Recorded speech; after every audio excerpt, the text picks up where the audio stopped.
میں نے اپنے خطبے کو حضرت امام مسلم کو جنہوں نے اپنے گھر میں پناہ دی تھی ہانی بن عروہ، وہاں تک میں نے بات کہی تھی جب وہ عبید اللہ ابن زیاد کے دربار میں آ کر اس نے گواہی دی تھی، وہیں تک میری بات ہوئی تھی۔ انشاءاللہ اس کے آگے میں اپنی بات کی شروعات کروں گا۔ اس سے پہلے کہ میں کچھ کہوں، آئیے ہم اور آپ مل کر اپنے آقا حضور احمد مجتبیٰ محمد مصطفیٰ صلی اللہ تعالی علیہ وآلہ وسلم کی بارگاہ اقدس میں درود شریف کا ہدیہ پیش کرتے ہیں۔ اللہم صلی علی سیدنا مولانا محمد بارک وسلم، صلاۃ و سلام علیک یا رسول اللہ یا حبیب اللہ صلی اللہ تعالی علیہ وآلہ وسلم۔ آج ماہ محرم الحرام کی 13 تاریخ ہے۔ میں نے بیان کیا تھا کہ ایک عاشق اہل بیت جن کا نام حضرت ہانی بن عروہ تھا، انہوں نے اپنے گھر میں حضرت مسلم بن عقیل کو پناہ دی تھی، لیکن جب اس چیز کی بھنک اور اس کی خبر ابن زیاد کو لگی تو ہانی بن عروہ کو اس نے اپنے دربار میں بلایا اور پوچھا، اے ہانی، تم امیر المومنین کی بغاوت کر رہے ہو؟ ہم نے سنا ہے کہ تمہارے گھر امام حسین کے بھیجے ہوئے مسلم بن عقیل کو تم نے پناہ دے رکھی ہے۔ تو ہانی نے انکار کیا، یعنی بتایا کہ نہیں، ایسا نہیں ہے، لیکن جو معقل جس کو 3000 روپے دے کے ابن زیاد نے چاپلوسی کے لیے بھیجا تھا، جب ابن زیاد نے اس کو اپنے دربار میں طلب کیا تو حضرت جو ہانی تھے اب وہ کیا جواب دیتے، کیونکہ وہ غلام روز امام مسلم سے ملتا تھا اور ان کی خدمت میں صبح سے لے کر شام تک رہتا تھا، تو جو آدمی ساتھ میں رہ کر آ کر وہ گواہی دے دے تو اس کے آگے کوئی بات نہیں کہا جا سکتی۔ حضرت ہانی شرمندہ ہوئے۔ آخرکار عبید اللہ ابن زیاد نے کہا، اے ہانی، آپ امام مسلم کو ہمارے حوالے کر دو۔ تو حضرت ہانی نے کہا کہ ایسا تو نہیں ہو سکتا ہے کہ میں آل رسول کو، اہل بیت کو تیرے لیے حلال کروں، یعنی ان کا خون بہانا تیرے لیے میں جائز قرار دوں۔ میں نے ان کی عزت کی ہے، ان کی توقیر کی ہے، جس کی بنیاد پر وہ میرے مہمان ہیں، وہ مدینے کے مسافر ہیں، ان کو امام عالی مقام نے بھیجا ہے، میں ان کے ساتھ غداری نہیں کر سکتا ہوں۔ ہاں یہ ضرور ہے کہ تو مجھے مہلت دے دے اور میں امام مسلم سے کہوں کہ اے امام مسلم، آپ جہاں جانا چاہیں جا سکتے ہیں، اب آپ میرے گھر میں نہ رہیں۔ لیکن عبید اللہ ابن زیاد نے اپنے دربار میں حکم دیا کہ امام مسلم کو کسی بھی طریقے سے گرفتار کر دیا جائے، لیکن آخرکار یہ کہ ہانی بن عروہ کو شہید کر دیا گیا۔ یہاں تک کہ گورنر ہاؤس کی جو چھت تھی وہاں سے نیچے دھکیل دیا گیا۔ اللہ اکبر! امام عالی مقام اور اہل بیت کی محبت میں حضرت امام مسلم کو پناہ دینے والے، اپنے گھر میں ٹھکانہ دینے والے حضرت ہانی بن عروہ شہید ہو جاتے ہیں، جام شہادت نوش فرما لیتے ہیں۔ یہ خبر جیسے ہی امام مسلم اور ان کے جو چاہنے والے ان کو اطلاع ملتی ہے، وہ لوگ پریشان ہو جاتے ہیں۔ ان لوگوں کا ارادہ ہوتا ہے کہ گورنر ہاؤس کا گھیراؤ کر لیا جائے، اس کو چاروں طرف سے بندش بنا لیا جائے، لیکن انہی میں کچھ اہل بیت کے غدار تھے جنہوں نے پہلے وفاداری اور محبت کا اظہار کیا تھا اور بعد میں غدار نکلے۔ یہاں تک کہ تاریخ طبری میں آتا ہے کہ امام مسلم رضی اللہ تعالیٰ عنہ اور آپ کے ساتھ جو تھے وہ 500 لوگ تھے، جب نماز کے لیے کھڑے ہوئے، جب اقامت ہوئی تو 500 کی تعداد میں تھے، لیکن جب سلام امام مسلم نے پھیرا تھا تو ایک بھی آپ کے ساتھ نہیں تھا۔ اللہ اکبر! وہ یاد کرنے والا منظر کہ آج وہ مسافرت کے عالم میں ہیں، وہ مدینہ شریف سے چلے تھے اسلام کی بقا کے لیے، اسلام کی حقانیت کے لیے، کہ دیکھتے ہی دیکھتے جن کے ہاتھوں پر 12,000 سے 40,000 سے زائد لوگ دست بیعت کیے ہوں، لیکن دیکھتے ہی دیکھتے آج جماعت میں ایک بھی نہیں بچا۔ حضرت امام مسلم سمجھ گئے تھے کہ یہ ہمارے ساتھ غداری ہو رہی ہے، لوگ ہمارے ساتھ بے وفائی کر رہے ہیں۔ حضرت امام مسلم رضی اللہ تعالیٰ عنہ ہمت باندھے ہوئے تھے، ہمت باندھ کر اپنے آگے کام کر رہے تھے، یہاں تک کہ آپ دوسرے کے گھر جانے کی کوشش کیے لیکن کوئی اپنا دروازہ نہیں کھول رہا تھا۔ اللہ اکبر! جس کو اتنی مہمانی کے ساتھ بلایا گیا ہو، جس کی اتنے آؤ بھگت کی گئی ہو، آج ایک وقت ایسا آ گیا ہے کہ ان کے لیے کوئی کھانا دینے کے لیے راضی نہیں تھا، ان کو کوئی پانی دینے کے لیے راضی نہیں تھا، ان کو کوئی ٹھکانہ دینے کے لیے راضی نہیں تھا۔ حضرت امام مسلم رضی اللہ تعالیٰ عنہ شام کے اندھیرے میں نکلتے ہیں، چلتے چلتے پیاس سے نڈھال ہو رہے تھے۔ ایک دیکھا کہ ایک خاتون بیٹھی ہوئی ہیں، جا کر آپ نے سلام کیا، اس خاتون نے جواب دیا، اس عورت کا نام طوا تھا، اور وہاں پہ گئے۔ حضرت امام مسلم رضی اللہ تعالیٰ عنہ نے اس عورت سے کہا کہ اے ماں مجھے پانی کی ضرورت ہے۔ وہ طوا گئی، فوراً پانی لائی، پینے کے لیے پیش کی۔ حضرت امام مسلم نے پیا اور اس کے لیے دعا کی۔ وہ اندر باسنا رکھنے کے لیے چلی گئی، جب دوبارہ باہر نکل کر آتی ہے، حضرت امام مسلم پانی تو پی لیے لیکن اسی کے دروازے پہ بیٹھے تھے۔ جب وہ ضعیفہ یعنی جس خاتون نے آپ کو پانی پلایا تھا وہ واپس جب آتی ہے اور پوچھتی ہے اے نوجوان تم یہاں کیا کر رہے ہو، پانی پی لیے نا، جاؤ اپنے گھر پہ جاؤ۔ ایک مرتبہ بولی، دو مرتبہ بولی، کئی مرتبہ جب بولی، امام مسلم رضی اللہ تعالیٰ عنہ کی آنکھوں میں آنسو آ جاتے ہیں۔ تاریخ بتاتی ہے کہ آپ کی آنکھوں میں آنسو آتے ہیں اور کہتے ہیں اے ماں اس وطن میں ہمارا کوئی نہیں ہے، یہاں پہ ہمارا کوئی نہیں ہے۔ اس نے پوچھا آپ کون ہیں؟ حضرت امام مسلم نے کہا کہ میں امام مسلم جن کو امام حسین رضی اللہ تعالیٰ عنہ نے مکہ شریف سے روانہ کیا تھا، میں کوفے آیا، یہاں مجھے مہمان بنا کر بلایا گیا، لوگوں نے میرے ہاتھ پہ بیعت کی لیکن آج سارے کے سارے میرا ہاتھ چھوڑ دیے ہیں۔ وہ جو خاتون تھی وہ رسول اکرم صلی اللہ تعالیٰ علیہ وسلم سے محبت کرنے والی تھی، اہل بیت سے محبت کرتی تھی، فوراً کہتی ہے کہ آپ میرے گھر کے اندر داخل ہوں۔ اندر لے کر جاتی ہے، ان کے لیے کمرے میں ایک فرش کو بچھاتی ہے، کھانا پیش کرتی ہے، لیکن امام مسلم رضی اللہ تعالی نے کھانا نہیں تناول فرمایا۔ اس کے بعد اس خاتون کا ایک بیٹا تھا جو کہ شرابی تھا، اور ابن زیاد نے اعلان کرا دیا تھا کہ امام مسلم کو جو گرفتار کر کے لائے گا یا ان کی کوئی خبر بتائے گا تو ہم انہیں انعام و اکرام سے نوازیں گے۔ وہ خاتون محب اہل بیت، جیسے اس نے سنا کہ یہ امام مسلم ہیں، اہل بیت ہیں، حضرت امام حسین کے بھیجے ہوئے ہیں، یہ ہمارے مہمان ہیں، اس نے بڑی عزت کی، ان کی بڑی توقیر کی، یہاں تک کہ جب بیٹا واپس آتا ہے دیکھتا ہے کہ میری ماں اس روم میں بار بار کیوں آ جا رہی ہیں۔ ماں نے کہا بیٹا یہ امام مسلم ہیں، یہ حضرت حسین کے گھرانے کے ہیں، امام عالی مقام نے انہیں بھیجا ہے۔ اب بیٹا جو کہ شرابی تھا اس نے سوچا کسی طریقے سے رات میری گزر جائے، صبح کے سورج کے لیے وہ منتظر تھا، انتظار کر رہا تھا۔ جیسے ہی صبح کا سورج نکلتا ہے فوراً محمد بن اس کے بیٹے سے جا کر اس نے خبر کر دی کہ تمہیں معلوم ہے امام مسلم تو ہمارے گھر پہ ہیں، امام مسلم کے لیے جو عبید اللہ ابن زیاد جن کی تلاش کر رہا ہے، جن کے لیے انعام رکھا گیا ہے، وہ تو ہمارے گھر پہ ہیں۔ اب محمد بن اشعث اپنے باپ کو اس بات کی اطلاع کیا، فوراً عبید اللہ ابن زیاد کے دربار میں خبر پہنچا دی گئی کہ امام مسلم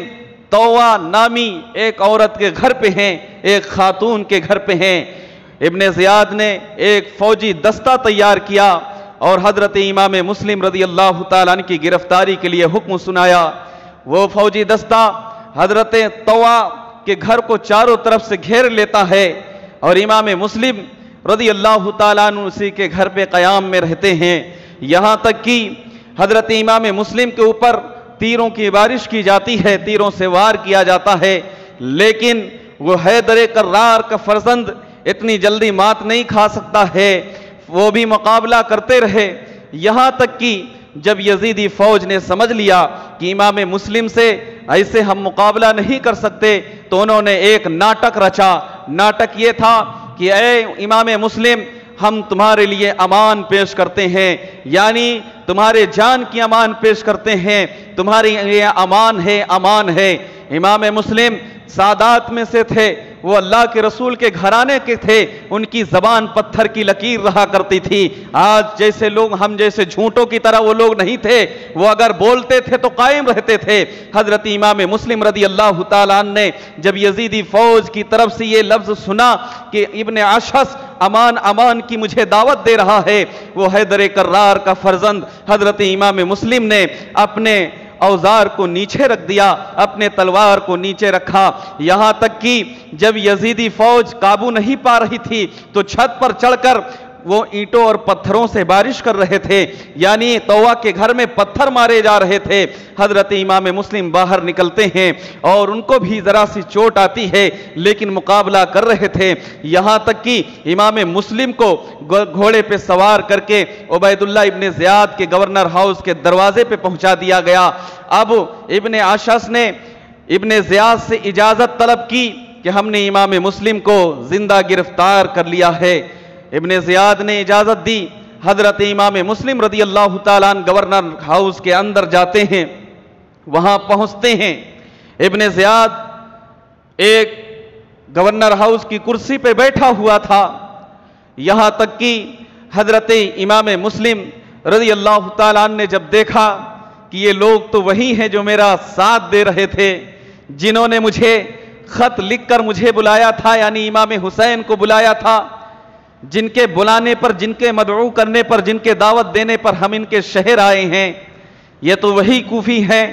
آخرکار امام مسلم رضی اللہ تعالیٰ عنہ چاروں طرف نگاہ اٹھاتے ہیں، مشاہدہ کرتے ہیں، بہت سے لوگ وہ تھے جو وعدے پہ وعدہ کر رہے تھے کہ اے امام مسلم کچھ بھی ہو جائے لیکن ہماری نظروں میں امیر المومنین حضرت امام حسین ہیں، لیکن وہ سارے کے سارے پلٹی مار گئے، وہ سارے کے سارے اپنے باتوں سے پھر گئے، یہاں تک کہ امام مسلم نے ابن سعد کو بلایا، وہی ابن سعد جس نے کربلا کے میدان میں امام حسین کے مقابلے میں گیا تھا۔ ابن سعد کو امام مسلم رضی اللہ تعالیٰ نے کہا کہ ذرا مجھے تجھ سے بات کرنی ہے۔ تاریخ طبری کی روایت ہے کہ ابن سعد جانے کی اس کی مرضی نہیں تھی کہ میں امام مسلم سے کچھ بات کروں، لیکن امام مسلم نے کہا کہ میں تجھ سے کچھ کہنا چاہتا ہوں۔ آخرکار وہ ایک اکیلے کے مقام پہ گئے جہاں سے ابن زیاد نظر آ رہا تھا، کیونکہ ابن زیاد نے ان لوگوں کو اتنی لالچ دے رکھی تھی کہ دنیا میں اتنے یہ لوگ مگن ہو گئے تھے کہ حق ان کو دکھائی نہیں دے رہا تھا، حق سنائی نہیں دے رہا تھا، ساری کی ساری چیزیں ان کے لیے دولت تھی، ساری کی ساری چیزیں ان کے لیے جاہ و جلال تھا،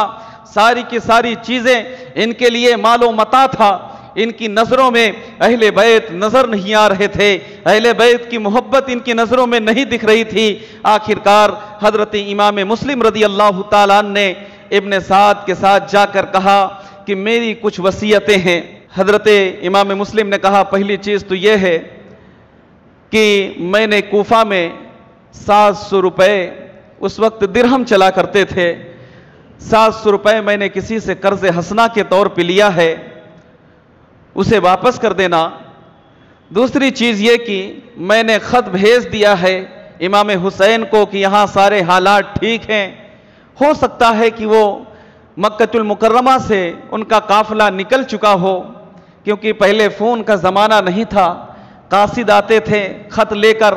کئی دن لگ جاتے تھے، کئی ہفتے لگ جایا کرتے تھے۔ تو حضرت امام مسلم نے کہا کہ میں نے 700 درہم یا دینار غالباً ادھار لیا ہے، یعنی قرض حسنہ کے طور پہ، اسے واپس کر دینا۔ حضرت امام حسین کی بارگاہ میں ایک خط بھیج دو تاکہ وہ یہاں پہ نہ آئیں۔ اس کے بعد ایک چیز آپ نے وصیت کی کہ جب میں جام شہادت نوش فرما لوں تو تم اپنی ذمہ داری پر میری لاش کو دفن کر دینا، جو اسلامی طریقہ ہے۔ آخرکار امام مسلم رضی اللہ تعالیٰ عنہ یزید کے دربار میں یعنی کہ عبیداللہ ابن زیاد کے گورنر ہاؤس میں کھڑے ہیں اور امام حسین رضی اللہ تعالیٰ عنہ کی وہ باتیں بتا رہے ہیں جو کہ امام عالی مقام نے امام مسلم کو کہہ کر بھیجا تھا، کیونکہ امام حسین نے یہی فرمایا تھا کہ بہت جلد ہم آ رہے ہیں، اس سے پہلے ہم اپنے بھائی مسلم بن عقیل کو تمہارے شہر روانہ کر رہے ہیں۔ محترم عزیزان گرامی وقار، یہاں تک کہ عبیداللہ ابن زیاد امام مسلم سے تکرار کرتا رہا، یہاں تک کہ نوبت آئی کہ حضرت امام مسلم کو جام شہادت نوش فرمانا پڑا، اور گورنر ہاؤس کی جو چھت تھی وہاں سے نیچے آپ کے جسم اقدس کے ساتھ آپ کے سر اقدس کو نیچے ڈال دیا گیا۔ اللہ اکبر! وہ منظر، یہ صرف آج بات بتائی جا رہی اور سنی جا رہی ہے، لیکن جن کے نگاہوں کے سامنے ایسا واقعہ ہوا ہوگا ان کے دل پر کیا گزری ہوگی، یا جن کے ساتھ ایسا معاملہ ہوا ہوگا، اللہ اکبر، ان کے لیے کیا احساس پیدا ہوا ہوگا۔ آخرکار حضرت امام مسلم رضی اللہ تعالیٰ عنہ جام شہادت نوش فرما لیتے ہیں۔ اس کے بعد ابن زیاد نے ایک اعلان کرا دیا کہ امام مسلم کے جو فرزند ہیں، جو بھی انہیں تلاش کر کے لائے گا اسے ہم انعام دیں گے۔ روایتوں میں آتا ہے کہ حضرت امام مسلم نے قاضی شریح کے مکان میں اپنے دونوں فرزند کو ٹھہرا دیا تھا اور ذمہ داری دی تھی کہ میرے بچوں کی جو حفاظت کی ذمہ داری ہے وہ آپ کی ہے۔ آخرکار جیسے ہی یہ اعلان پورے کوفہ میں پھیل گیا کہ جو بھی امام مسلم کے بچوں کو پناہ دے گا، ان کو ٹھہرنے کی جگہ دے گا، اس کی خیر نہیں، یہاں تک کہ حضرت امام مسلم کے فرزند کے متعلق آیا ہے کہ قاضی شریح اپنے بیٹے اسد کے ساتھ بلایا اور کہنے لگا، اے میرے بیٹے، آج رات میں باب العراقین سے ایک قافلہ مدینہ شریف کی طرف روانہ ہو رہا ہے، مجھے خبر چلی ہے کہ وہ قافلہ مدینہ شریف جا رہا ہے، یہ امام مسلم کے دو فرزند ہیں، ان کو اسی قافلے کے کسی ذمہ دار کے ساتھ بھیج دینا تاکہ صحیح سلامتی کے ساتھ یہ اپنے دیار محبت میں پہنچ جائیں۔ عزیزان گرامی وقار، مسافرت کے ایام میں، غریب الوطنی کے عالم میں، وہ دونوں بچے رات کی تاریکی میں باب العراقین پہ قاضی شریح کے فرزند کے ساتھ پہنچتے ہیں، لیکن نوشتہ تقدیر کچھ اور تھی، تقدیر کا لکھا ہوا کچھ اور تھا۔ جیسے ہی حضرت امام مسلم کے فرزند یعنی کہ جو آپ کے ساتھ مکہ شریف سے کوفے تک آئے تھے،